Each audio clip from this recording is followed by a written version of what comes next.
Kasi kung mag-iimbestiga ka, tingnan mo rin yung reliability. Kasi even in my previous life, pag meron dumating na information, dalawa kagad yung tinitingnan ko. Yung credibility ng source or sources at saka yung credibility ng information itself. Kaya nga meron tayong mga A1 information, F6 information, yung lowest, because of those two classifications, yung source at saka information. And kita naman natin when I delivered my privilege speech last week, imposible. Sabi 1,600 deliveries, 10,416 to 15,000 maletas. Naging generous na nga ako, naging conservative na nga ako na lahat ng large na lang na maleta at lahat ng maleta nylon sided or yung pinakamagaang na. Pero still, napaka-improbable, napaka-impossible na ma-accomplish yung deliveries nung ganong karaming pera.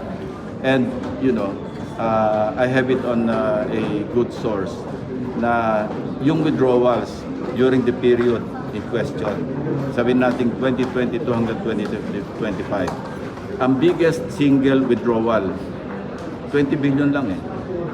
Yung cumulative na over the same period, ano, parang random ito, hindi ito yung bigla-bigla, sama-sama ng lahat. Ibig sabihin, involving 114 million Filipinos. Sa mga 111 billion. So saan manggagaling yung 805 billion? Wala naman siguradong check yun kasi maleta ang pinaglalagyan. So doon pala makikita mo yung incredibility, diba, ng kanilang information. So ba't natin papatulan yun? Not to mention na mukhang papunta sa destabilization. Napansin natin, bakit on the eve of the 40th anniversary of EDSA 1, tapos at the time na merong confirmation of charges sa ICC. Ito yung mga factors na dapat kinoconsider natin kung credible ba yung kanilang binibigay ng mga information. So, yun. So, kung kayo nasa lugar ko, tatawag pa rin kayo ng hearing, alam nyo yung motibo, gusto nyo ba magkagulo yung bansa? I'm not for BBM, but I'm for a peaceful country na dapat in-enjoy natin, hindi yung destabilize, magulo, at maaaring pati yung armed forces makihalo.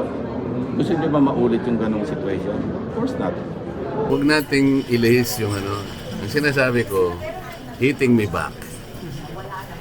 Walang issue yun. Ang ating linawin ay yung hinahanap ng taong bayan. Nilimas ang kabang bayan. Gusto kong ulitin yun. Okay? Kung ang gagawin nila ay puro lang hit ng hit ng hit, okay lang sa akin. Sawang-sawa na ako sa hit na yan. Eh. Hindi na ako tinatablan yan. Eh. Pero wag natin kakalimutan ng taong bayan.